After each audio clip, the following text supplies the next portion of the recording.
అసలు క్రిమినల్స్ పాలిటిక్స్లో ఉండొచ్చా? Criminalization of politics.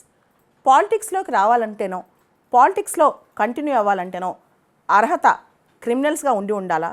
ఇదే పెద్ద క్వశ్చన్ అనమాట. మనం చూస్తే కంటిన్యూస్గా చాలా సందర్భాల్లో ఎంపీలు, ఎమ్మెల్యేలు, ఎమ్మెల్సీలు ఎవరైతే ఎలక్ట్ అవుతున్నారో వాళ్ళకి క్రిమినల్ బ్యాక్గ్రౌండ్, క్రిమినల్ కేసెస్ చాలా ఉంటున్నాయి వాళ్ళపైన. ఈ సందర్భంగా సుప్రీంకోర్టులో ఒక కేసు పడింది. ఆ కేసు ఏంటంటే, ఎవరైతే క్రిమినల్ కేసెస్లో కన్విక్ట్ అవుతారో వాళ్ళపైన లైఫ్ టైం, జీవితకాలం బ్యాన్ విధించండి. వాళ్ళు ఇంకా కంటెస్ట్ చేయకూడదు, వాళ్ళు ఇంకా రాజకీయాల్లోకి రాకూడదు. ఈ కేసుకు సంబంధించి కేంద్ర ప్రభుత్వం ఈరోజు ఒక అఫిడవిట్ సమర్పించింది సుప్రీంకోర్టుకి. ఆ అఫిడవిట్లో ఏముంది ఒకసారి చూద్దాం. సాధారణంగా 2 సంవత్సరాలు అంతకంటే ఎక్కువగా కన్విక్ట్ అవుతాయి. అంటే ఒక తప్పు చేసి శిక్ష పడితే 2 సంవత్సరాలు కానీ ఎక్కువ కానీ ఆ శిక్షా కాలం ప్లస్ 6 ఏళ్ళు డీబార్మెంట్ అనమాట. అంటే ఉదాహరణకి ఒక వ్యక్తి తప్పు చేశాడు, ఎంపీ కానీ ఎమ్మెల్యే కానీ, అతనికి 4 సంవత్సరాలు శిక్ష పడింది. ఆ 4 సంవత్సరాలతో పాటు ప్లస్ 6 ఏళ్ళు అనమాట. మొత్తం 10 సంవత్సరాలు డీబార్ అయిపోతాడు. ఈ 10 సంవత్సరాలు కంటెస్ట్ చేయడానికి ఉండదు. మనం గమనిస్తే చెన్నైలో అంటే మద్రాసులో శశికళ ఇంతవరకు కూడా తమిళనాడు నుంచి ఆమె కంటెస్ట్ చేయలేకపోయింది. ఆవిడకు కూడా అలాంటి శిక్ష పడింది. లల్లు ప్రసాద్ యాదవ్ బీహార్కి సంబంధించి ఇలాంటి శిక్షలే. సో వాళ్ళు దాదాపు చాలా సంవత్సరాల పాటు వాళ్ళ జీవితకాలంలో రాజకీయాల్లోకి రాలేరు. అయితే వీళ్ళపైన లైఫ్ టైం బ్యాన్. ఎవరైతే 2 సంవత్సరాల కన్నా ఎక్కువ కన్విక్షన్ గురయ్యారో జీవితకాలం వాళ్ళు ఇంకా కంటెస్ట్ చేయనియొద్దు అని చెప్పి అఫిడవిట్ పడిందనమాట. దీనికి సెంట్రల్ గవర్నమెంట్ ఏం చెప్పింది? కేంద్ర ప్రభుత్వం మాత్రం అది తప్పు, అది చాలా హార్ష్ డెసిషన్, అంత లైఫ్ టైం బ్యాన్ విధించాల్సిన అవసరం లేదు.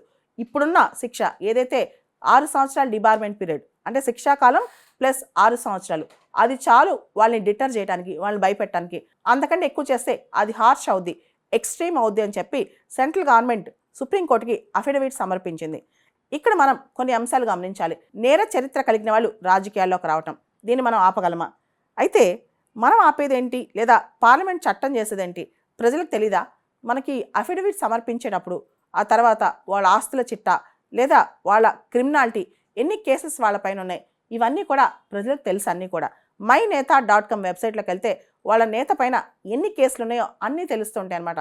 కొందరు నేతలపైన అయితే 60, 70, 100 కేసులు ఉంటాయి. కొందరు నేతలపైన అయితే ఛార్జ్ షీట్లు అయితే విపరీతంగా ఫైల్ అయి ఉంటాయి.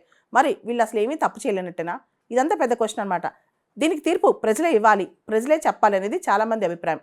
ఇంకో పక్క మనం చూస్తే రిప్రజెంటేషన్ ఆఫ్ పీపుల్స్ యాక్ట్లో సెక్షన్ 8 క్లాజ్ 4 అని ఒక సెక్షన్ ఉందన్నమాట. దాన్ని 2013లో అన్కాన్స్టిట్యూషనల్ అని చెప్పారు. అసలు ఈ సెక్షన్ 8 క్లాజ్ 4లో ఏముంది ఒకసారి చూద్దాం. ఎవరిపైనైనా, అది ఏ లెజిస్లేటర్ అయినా, ఎమ్మెల్యే కానీ, ఎంపీ కానీ, ఎమ్మెల్సీ కానీ, వాళ్ళు కనుక శిక్ష పడితే 2 సంవత్సరాలు, 3 సంవత్సరాలు, 4 సంవత్సరాలు, ఎక్కువ శిక్ష ఎంత పడినా సరే ఈ శిక్ష తప్పు అని చెప్పి 90 రోజుల లోపల వాళ్ళు పైకోర్టుకి అప్పీల్ చేస్తే వాళ్ళు ఎమ్మెల్యేగా, ఎంపీగా కంటిన్యూ అవ్వచ్చు అనమాట. అయితే దీనికి సంబంధించి ఆ section 8 clause 4 of RP act unconstitutional అని చెప్పి 2013లో లిల్లీ థామస్ జన్ చౌకీదారి కేసులో సుప్రీంకోర్టు జడ్జిమెంట్ ఇచ్చింది. అంటే ఇప్పుడు 2 సంవత్సరాలు లేదా ఆ పైన శిక్ష పడి ఉంటే వాళ్ళు ఖచ్చితంగా వాళ్ళ ఒక లెజిస్లేటర్ పోస్ట్ వదిలిపెట్టేశారనమాట. ప్లస్ 6 సంవత్సరాలు డిబార్మెంట్ పీరియడ్.